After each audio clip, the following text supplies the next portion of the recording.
The transport ship's engines hummed their final notes as it settled onto the landing pad. Through the small porthole, Kravik watched the alien world spread out before him like a green tapestry. Trees covered most of the visible landscape, broken only by a river that snaked through the valley below. This was planet Verdant, home to the newest human colony that had caught the attention of the Galactic Council. Kravik gathered his equipment with practiced efficiency. His hunting gear was simple but effective, scanning devices, camouflage units, and observation tools that had served him well across dozens of worlds. As a Silthari, he stood nearly 8 feet tall with gray-blue skin and forearms that made handling multiple devices easy. His species had been tracking and studying dangerous life forms for over 3 centuries, and Kravik was considered one of their best. The mission briefing had been straightforward. Humans were spreading too quickly across the galaxy, settling on worlds without proper authorization, and adapting to environments that should have killed them. The Council wanted to know if they posed a real threat to the established order. Some species saw humans as nothing more than clever animals. Others whispered that they were something more dangerous. Kravik had studied the files during his journey. Humans were physically weak compared to most sentient species. They had thin skin, small teeth, and no natural weapons. Their technology was advanced but not remarkable. What puzzled the Council was their unpredictable behavior. They would fight impossible battles and win or surrender when victory seemed certain. They formed bonds with their own kind that seemed to defy logic, risking everything for individuals who contributed nothing to their survival. The landing ramp lowered with a soft hiss. Kravik stepped onto the surface of Verdant and immediately noticed the rich smell of plant life.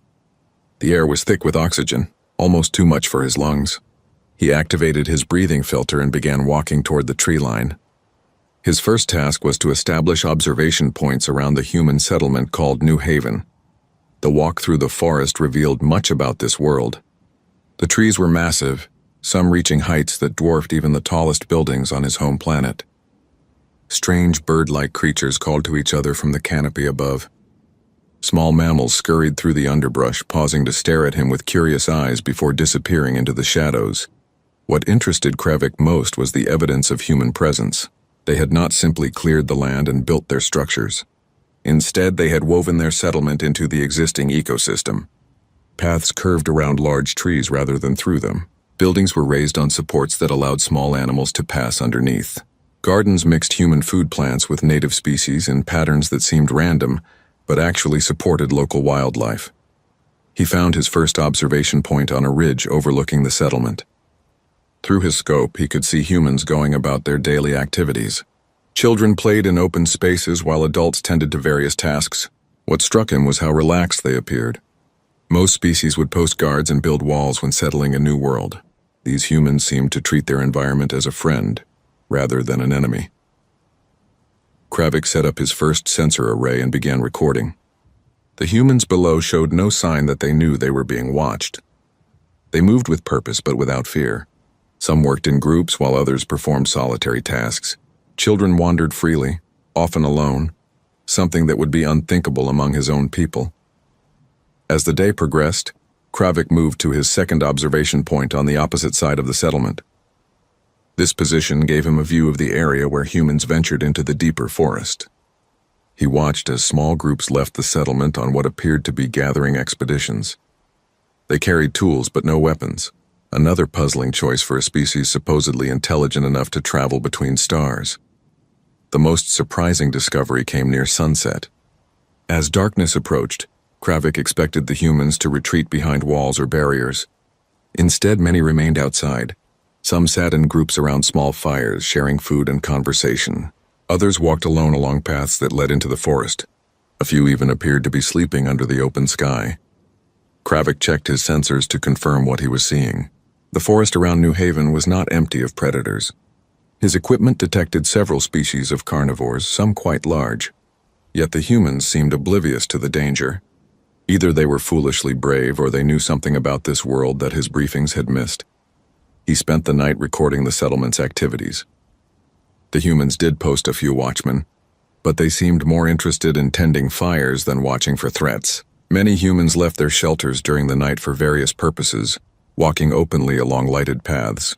Their behavior suggested a level of trust in their environment, that defied basic survival instincts. By morning, Kravik had established 3 observation points and gathered initial data on human behavior patterns.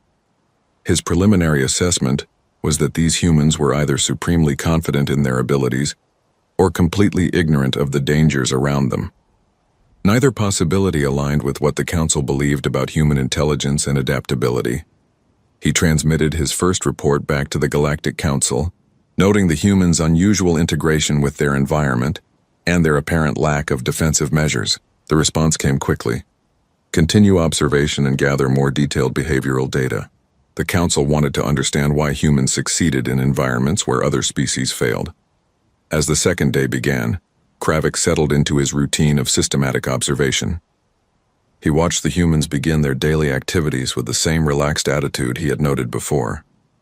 Children left their homes and wandered toward the forest edge, some in groups but others alone. Adults worked at various tasks, often stopping to interact with the local wildlife in ways that seemed casual and unplanned. The puzzle of human behavior was becoming more complex with each hour of observation. These were not the aggressive, dangerous beings that some council members feared, nor were they the simple, primitive creatures that others dismissed. They were something else entirely, something that did not fit into the categories his people used to classify intelligent life. Kravik prepared his equipment for another day of watching and recording. He had come to Planet Verdant expecting to study a potential threat to galactic stability. Instead, he was beginning to suspect that he might be witnessing something far more significant than anyone had imagined. 3 days into his surveillance, Kravik noticed patterns in the local wildlife that his initial scans had missed. The forest around New Haven held more dangers than his equipment had first detected. Large predators moved through the deeper woods, creatures his database identified as razor-fanged prowlers and venomous crawlers. These beasts avoided the immediate area around the human settlement, but their tracks showed they hunted in the surrounding forest. From his position on the eastern ridge, Kravik watched a group of humans prepare for what appeared to be an educational expedition. Adults gathered with several children, carrying bags and simple tools. They moved toward a trail that led into the forest, the same trail where Kravik had detected predator sign the night before. One of the children caught his attention immediately. The boy appeared younger than the others, perhaps 6 or 7 years old by human standards. He had dark hair and moved with the boundless energy that Kravik had observed in young humans. Unlike the other children who stayed close to the adults, this boy wandered to the edges of the group, drawn to flowers and interesting rocks along the path. The group stopped at a clearing about half a mile from the settlement. The adults began some kind of lesson, pointing to various plants and animals. The children gathered around asking questions and examining specimens. But the young boy with dark hair had found something more interesting at the far edge of the clearing. He followed a colorful butterfly toward a cluster of flowering bushes. Kravik adjusted his scope to keep the child in view. The boy was moving away from his group, following the butterfly deeper into the forest. The adults were focused on their lesson and had not noticed his absence. This was exactly the kind of careless behavior that proved humans were not as intelligent as they claimed to be. The butterfly led the boy down a game trail that wound between massive trees. Kravik tracked his movement through the scope, expecting the child to realize his mistake and return to the group. Instead, the boy continued following the butterfly, fascinated by its bright colors and dancing flight pattern. By the time the adults noticed the missing child, he had traveled nearly a quarter-mile into the forest. Kravik could hear their calls echoing through the trees, but the boy was too far away and too focused on his pursuit to respond. The search party that formed immediately showed the kind of frantic energy that Kravik associated with herd species, protecting their young. The boy finally stopped chasing the butterfly when it disappeared into the tree canopy. He looked around for the first time and seemed to realize that he was alone. The forest around him was quiet except for the distant sounds of the search party, but they were calling in the wrong direction. The child had wandered off the main trail and was now deep in an area that Kravik knew was frequently used by predators. Kravik faced an interesting decision. His mission was to observe human behavior, not to interfere with natural processes. If the child died because of human carelessness, that would provide valuable data about their survival capabilities. The Galactic Council would want to know how humans responded to the loss of young members, especially when that loss resulted from poor judgment. As afternoon moved toward evening, the boy tried to find his way back to the settlement, but human directional sense was notoriously poor, and the child was moving in circles. Worse, his calls for help were attracting attention from creatures that the humans probably did not know existed. Kravik detected the first predator response as the sun began to set. A razor-fanged prowler, about the size of a large wolf but with considerably more intelligence and aggression, had picked up the scent of the lost child. These creatures normally avoided areas with human activity, but a single, isolated target was different from a defended settlement. The boy had found a small stream and was following it, hoping it would lead back to familiar territory. But the stream curved away from the settlement, taking him further into dangerous country. As darkness fell, more predators began to move. Kravik's sensors detected at least 3 different species converging on the area where the child was lost. This was becoming a perfect test case for human survival abilities. The boy showed some basic intelligence, finding water and trying to create shelter under a fallen log. But he was clearly frightened and had no real survival skills. He called for help periodically, but his voice was getting weaker. The first predator to find him was a venomous crawler, a serpent-like creature that could kill with a single bite. Kravik watched through his scope as the creature approached the fallen log where the boy was hiding.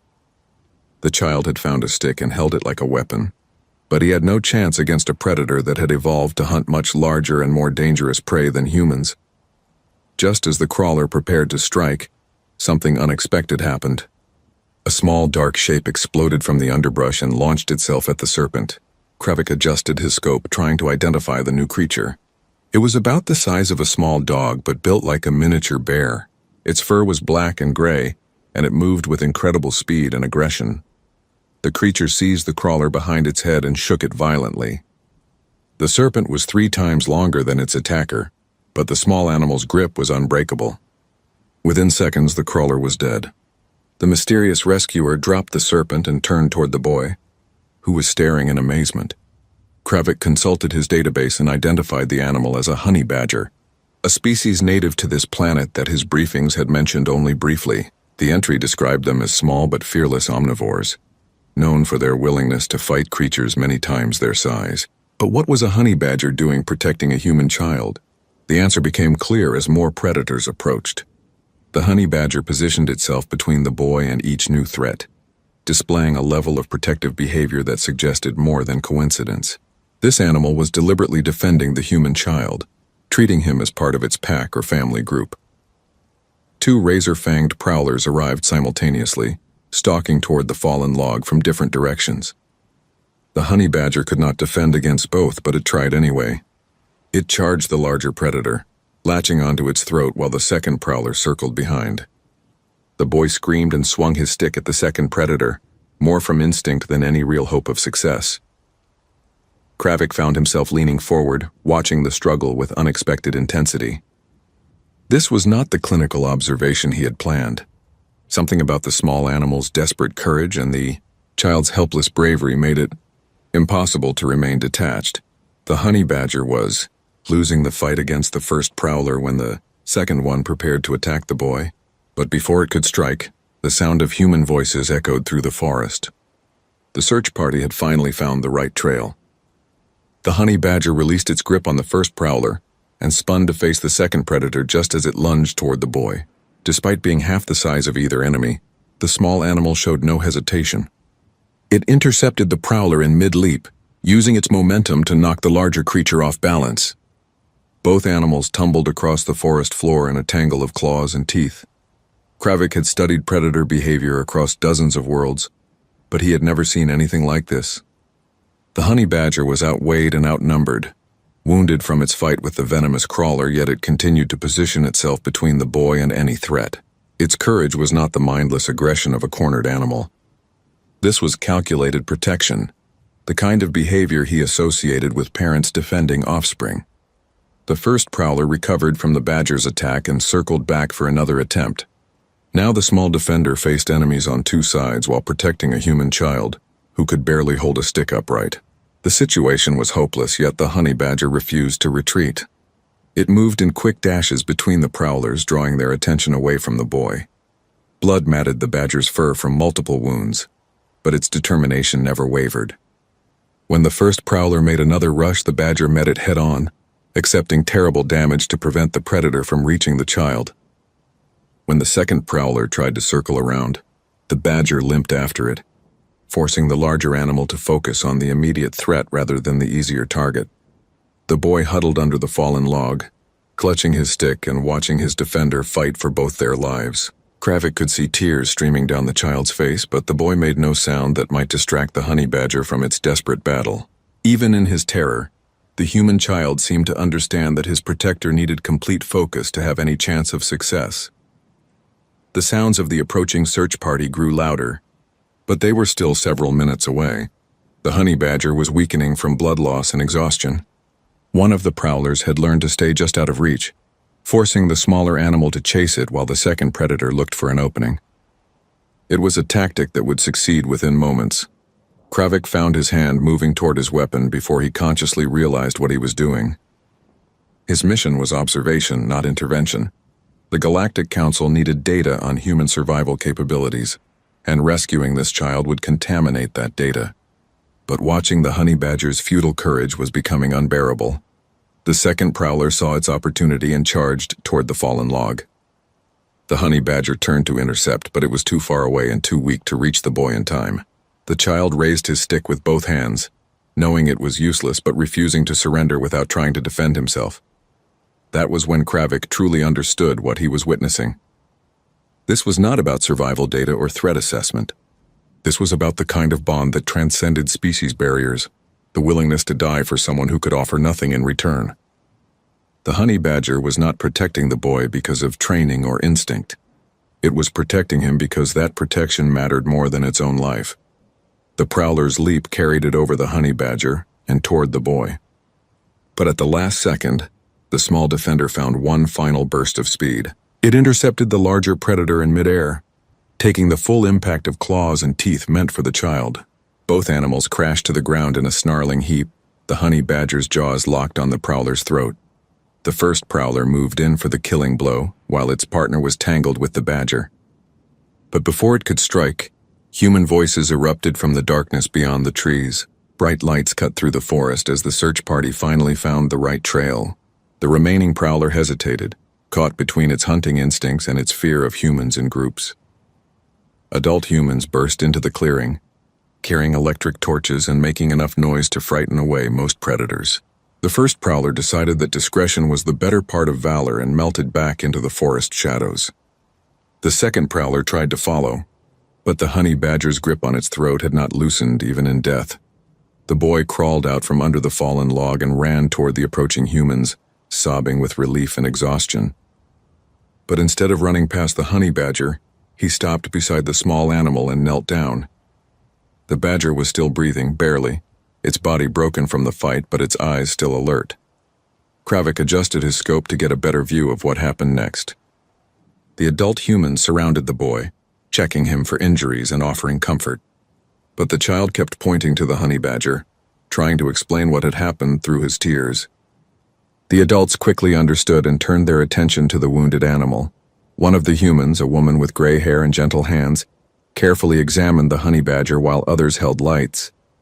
She spoke in soft tones, not just to calm the injured animal, but with genuine affection. She called the badger by name, Scrapper, and her voice carried the same concern she might show for an injured family member. The woman produced a medical kit from her pack and began treating the badger's wounds with practiced skill. Other humans worked to free the animal from the dead prowler's grip, moving carefully to avoid causing further injury. Throughout the process, they spoke to Scrapper with the kind of reassuring voices used for frightened children. Kravik watched this scene with growing confusion. These humans were treating a wild animal with the same care they would give their own species. The medical supplies they used on the honey badger were clearly intended for human injuries, yet they applied them without hesitation to save their unexpected ally. The time and effort spent on Scrapper could have been used to get the boy back to safety, but no one suggested abandoning the wounded animal. As they prepared to carry both the boy and the honey badger back to the settlement, Kravik realized he was witnessing something that challenged everything his species believed about intelligent behavior. Rational beings allocated resources based on survival value and genetic relationship. They did not risk group safety for unrelated animals, especially animals that offered no obvious benefit. Yet these humans were doing exactly that. They constructed a makeshift stretcher for Scrapper and assigned 2 adults to carry it, reducing their travel speed and defensive capability. They used precious medical supplies on an animal that most species would consider expendable. Most puzzling of all, they did these things without debate or discussion, as if caring for the honey badger was the most natural response in the galaxy. The search party began its journey back to New Haven, moving slowly to avoid jarring the injured badger. The boy walked beside Scrapper's stretcher, his small hand resting gently on the animal's fur. The honey badger's eyes remained fixed on the child, as if making sure its protectee was truly safe. Kravik packed his observation equipment and prepared to follow the group back to the settlement.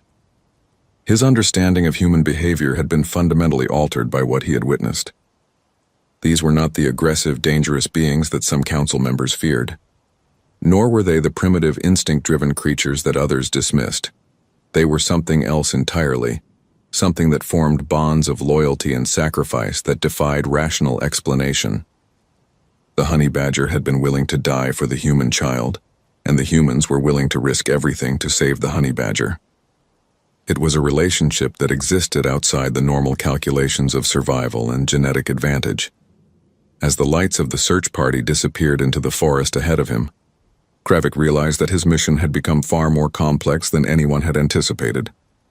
He was no longer simply studying a potential threat to galactic stability. He was trying to understand a species whose behavior challenged the fundamental assumptions about intelligence and civilization that his people had held for centuries.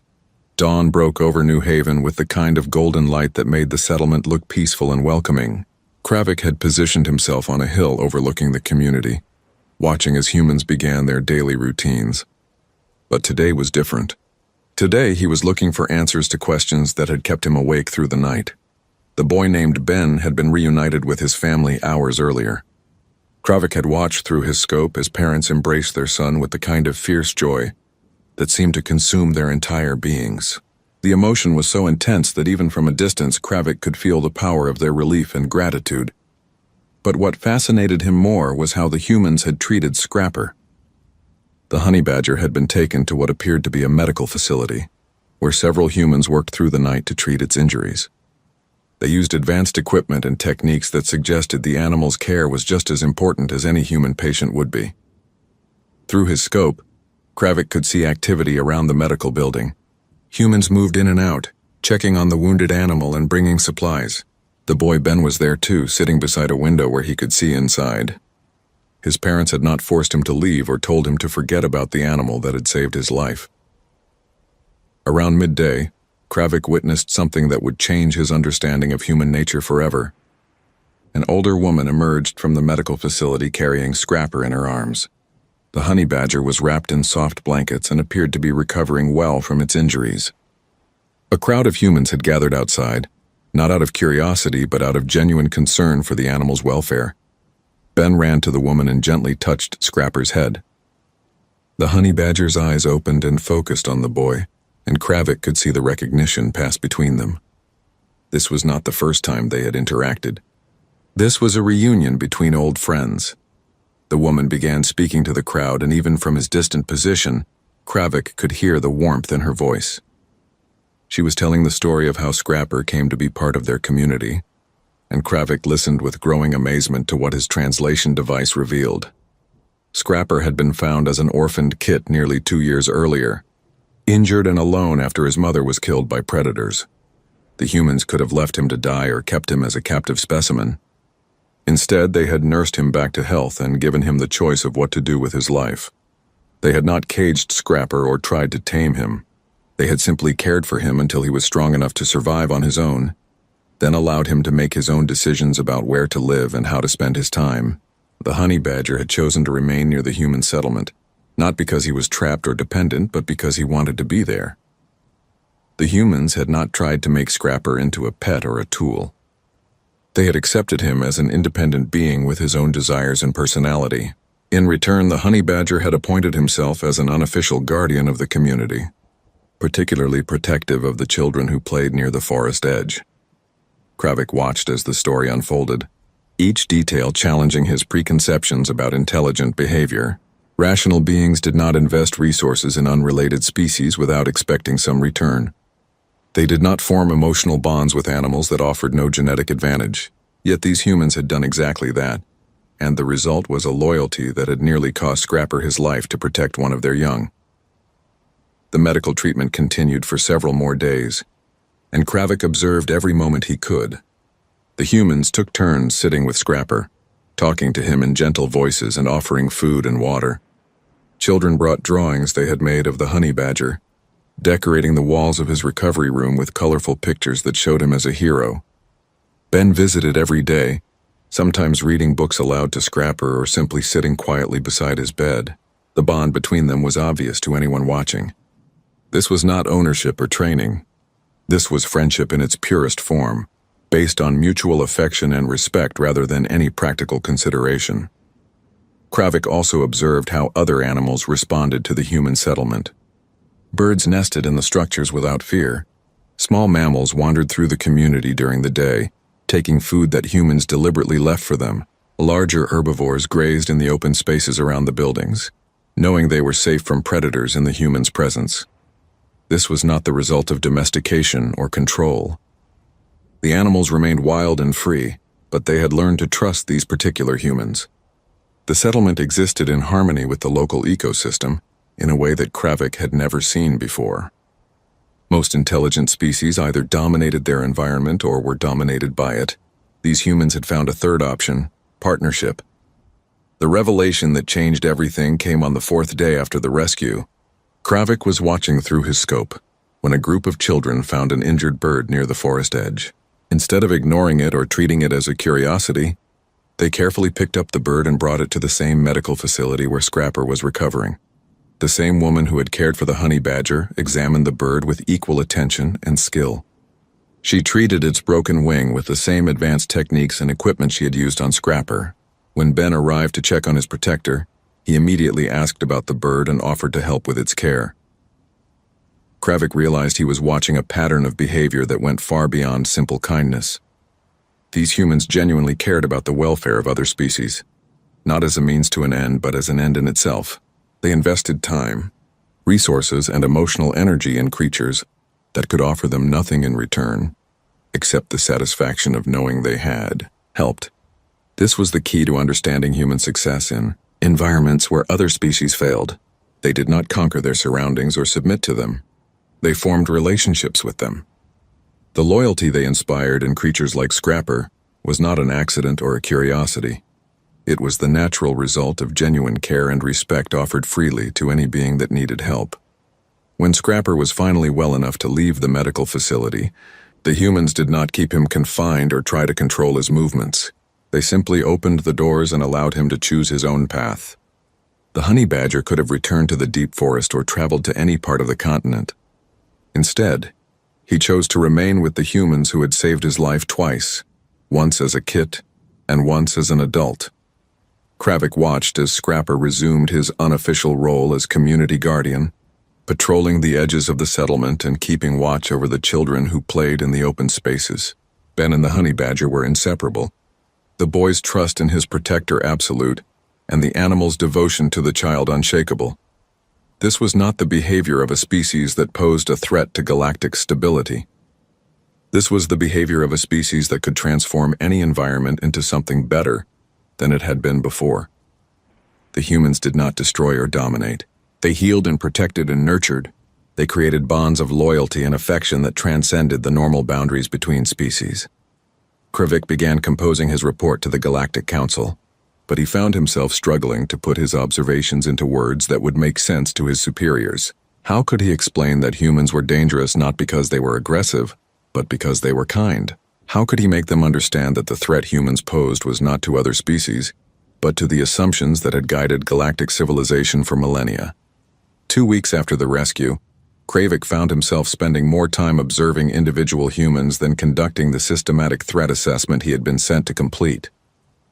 Each day brought new examples of behavior that defied everything he thought he knew about intelligent species.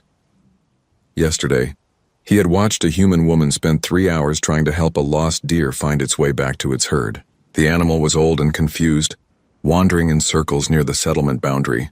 Any rational being would have ignored the deer or driven it away to prevent it from attracting predators. Instead, the woman had patiently guided the animal through the forest until it was reunited with its family group.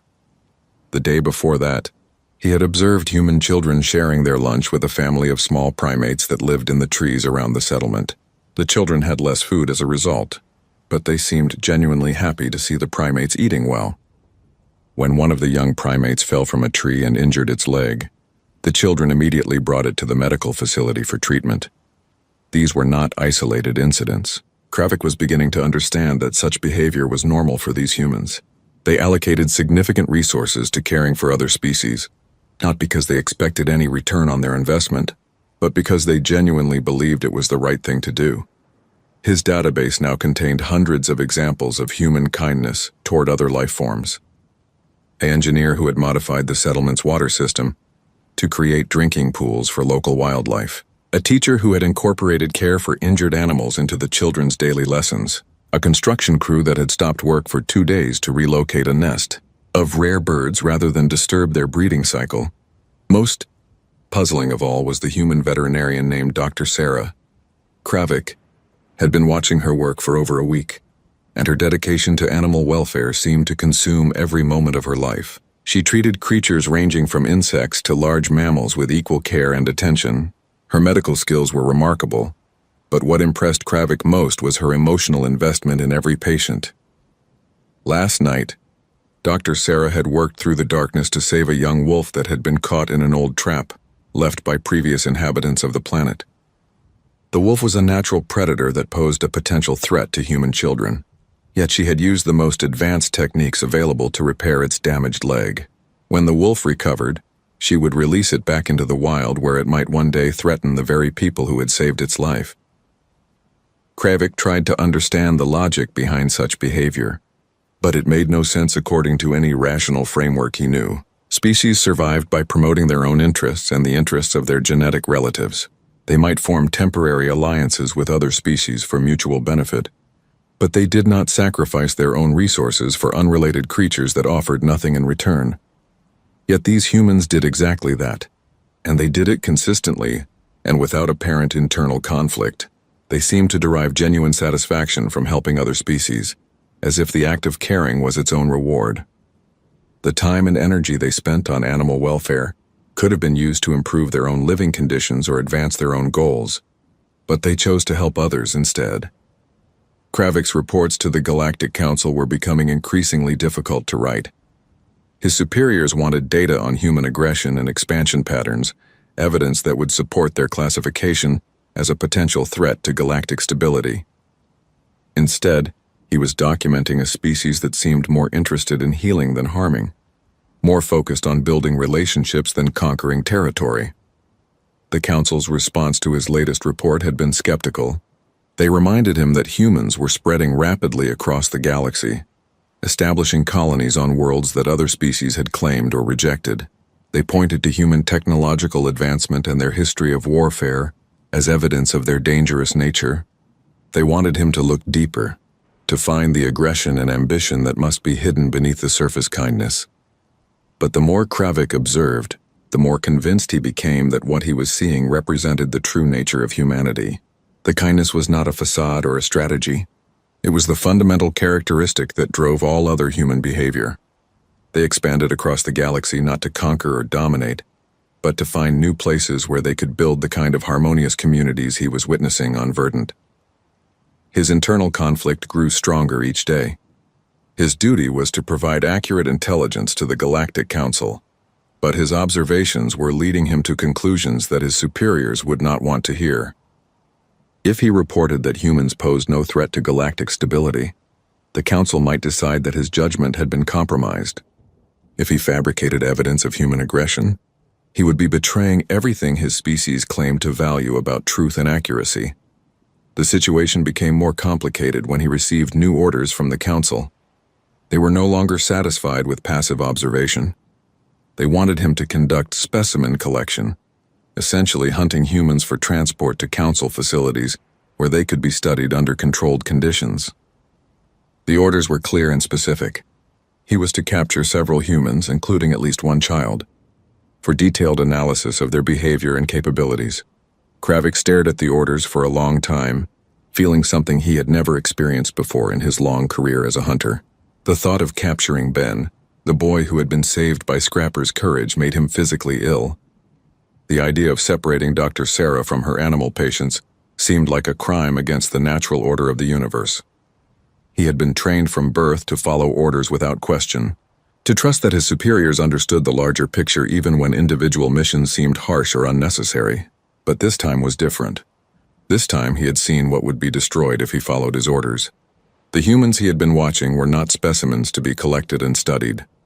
They were individuals with their own hopes and dreams and relationships. They were part of a community that had found a way to live in harmony with dozens of other species. They were builders and healers and teachers who made their world better simply by being in it. Kravik found himself remembering the night when Scrapper had nearly died protecting Ben. The honey badger's courage had been absolute. His willingness to sacrifice everything for someone he cared about complete and unquestioning. Now Kravik was facing his own test of courage, his own choice between duty and conscience. He could follow his orders and capture the humans his superiors wanted. It would be easy enough. They trusted their environment completely and had no defenses against a trained hunter. He could complete his mission and return to his home world with the praise of the council and advancement in his career. Or he could refuse, knowing that such refusal would probably end his career and possibly his life. The council did not tolerate disobedience, especially from hunters who had been trusted with sensitive missions. If he defied his orders, he would become a rogue agent, hunted by his own people and unwelcome in civilized space. But as he watched Ben playing with Scrapper in the settlement below, laughing as the honey badger performed mock attacks on a toy that the boy held just out of reach, Kravik realized that some choices were more important than career or safety. Some bonds were worth protecting regardless of the personal cost. The image of Scrapper's desperate courage had changed something fundamental in Kravik's understanding of what it meant to be truly alive. Loyalty and love and sacrifice were not weaknesses to be exploited or curiosities to be studied. They were the forces that gave meaning to existence, the bonds that connected all living things in ways that transcended species and intelligence and rational calculation. Kravik began composing a message to the Galactic Council, knowing it would be the last official communication he would ever send to his superiors. Kravik's fingers hesitated over the communication device as he prepared to send what he knew would be his final report to the Galactic Council. The message was unlike anything he had ever written, filled with observations and conclusions that would shock his superiors, and probably result in his classification as a rogue agent. The report described a species that posed no threat to galactic stability because their fundamental nature was to build rather than destroy, to heal rather than harm, to protect rather than conquer. It recommended that humans be granted protected status and allowed to continue their expansion without interference. Most importantly, it advised against any attempt to capture or study humans, warning that such actions would destroy the very qualities that made them unique. Before sending the message, Kravik took one last look at the settlement through his scope. Ben was playing in the common area with several other children while Scrapper watched from nearby, the honey badger's alert eyes scanning for any sign of danger. Dr. Sarah was tending to a wounded bird in her makeshift clinic, while a group of local mammals waited patiently for their turn to receive care. This was the scene that had changed everything for Kravik. This was proof that intelligence could take forms that the Galactic Council had never imagined. The humans below were not just surviving in harmony with their environment, they were improving it, creating something better and more beautiful than what had existed before their arrival. Kravik transmitted his report and then began the process of destroying his weapons and surveillance equipment. If the council rejected his recommendations and sent other hunters to capture humans, he would not make their task easier by leaving advanced technology behind. Each device he dismantled felt like a small victory against the cold logic that had governed his life for so many years. The response from the council came within hours, exactly as he had expected. His report was rejected as the product of compromised judgment. New hunters were being dispatched to complete his mission, and to apprehend him for failure to follow orders. His career was over, his citizenship revoked, and his life forfeit if he resisted capture. Kravik read the message twice, then deleted it and destroyed his communication equipment. He was no longer an agent of the Galactic Council. He was no longer bound by their laws or their definition of acceptable behavior. For the first time in his adult life, he was free to make choices based on his own understanding of right and wrong. The decision of what to do next was surprisingly easy. The humans had no idea that they were about to be hunted by creatures far more dangerous than any predator their world had produced. They trusted their environment completely, including the alien visitor they had no reason to suspect was watching them. That trust made them vulnerable, but it also made them worth protecting. Kravik gathered his remaining equipment and began the journey down from his observation post toward the settlement. He had no plan beyond warning the humans of the danger they faced and offering whatever help he could provide. It was not much, but it was all he had to give. The walk through the forest gave him time to think about what he was doing and why. According to everything he had been taught, he was betraying his own species for the sake of aliens who had never done anything for him. He was throwing away a successful career and a comfortable life for the sake of strangers, who would probably never fully understand what he had sacrificed for them. But as he remembered Scrapper's desperate courage in protecting Ben, Kravik realized that some actions transcended rational calculation. The honey badger had not weighed the costs and benefits of fighting the prowlers. It had simply done what needed to be done because protecting someone you cared about was more important than protecting yourself. The edge of the settlement appeared ahead, marked by the gardens where humans grew food alongside native plants in patterns that supported local wildlife. Several children were playing near the tree line, including Ben, who was teaching a group of younger children how to identify different animal tracks in the soft earth. Kravik activated his translation device and stepped out of the forest, knowing that his appearance would cause alarm, but hoping that his obvious lack of weapons would prevent panic. The children stopped playing and stared at him with wide eyes, but none of them ran away. Their curiosity seemed stronger than their fear, another example of the trust that made humans both vulnerable and remarkable.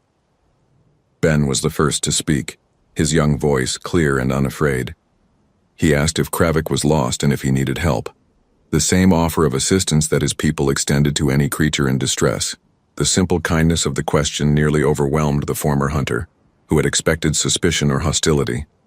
Other humans began to arrive, drawn by the children's voices and the sight of an unknown alien. They formed a loose circle around Kravik, but their body language suggested curiosity rather than aggression. Dr. Sarah was among them, her medical bag in hand in case the visitor was injured or ill. Kravik began to speak, his words translated into human language by his device. He explained who he was and why he had come to their world, describing his mission and his decision to abandon it. He warned them about the hunters who would soon arrive to capture them for study, and offered to help them prepare defenses against creatures who possessed technology and skills far beyond anything they had encountered. The humans listened without interruption, their expressions growing more serious as they understood the magnitude of the threat they faced. But when Kravik finished speaking, their response surprised him once again. Instead of panic or anger, they offered him food and shelter and asked what they could do to help him in return. They were not naive about the danger they faced, but they were not willing to abandon their principles because of it. They would defend themselves and their community, but they would not become something they were not in order to survive. They would remain human, with all the kindness and trust and generosity that made them unique in the galaxy. Over the following days, Kravik worked with the humans to prepare for the arrival of the council hunters. His knowledge of their tactics and technology helped the community develop strategies that might give them a chance against overwhelming odds. But more importantly, his presence served as proof that not all aliens were enemies, that friendship and loyalty could exist between species that had never met before. Ben became his constant companion, the boy's acceptance of the former hunter complete and unquestioning. Scrapper was more cautious but eventually warmed to Kravik after observing his interactions with the children. The honey badger's approval felt like an honor, that the alien had done nothing to deserve but everything to appreciate. When the council hunters finally arrived, they found a community that was ready for them. But more than that, they found a former colleague who had chosen to stand with the humans rather than against them. Kravik's decision to abandon his mission and protect the people he had been sent to, capture sent shockwaves through the Galactic Council. That would be felt for generations. The final confrontation was brief but decisive.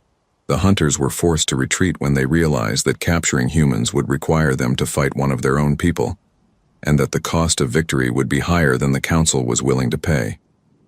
They left Planet Verdant with empty hands and a message for their superiors that some things were too valuable to be reduced to specimens in a laboratory. Kravik watched the hunter's ship disappear into the sky from his new home in the settlement that had welcomed him without reservation. Ben sat beside him with Scrapper curled up between them, the three unlikely friends united by bonds that transcended species and logic and the cold calculations of galactic politics. The former hunter had found something on this world that he had never known existed, a place where loyalty and love were not weaknesses to be exploited, but strengths to be celebrated. He had learned that true courage was not the ability to hunt and kill, but the willingness to protect and nurture those who needed help. As the sun set over New Haven, Kravik realized that he had completed the most important mission of his life. He had not captured specimens for the Galactic Council, but he had discovered something far more valuable, proof that the universe was vast enough to contain wonders that no amount of study could diminish and bonds that no amount of force could break.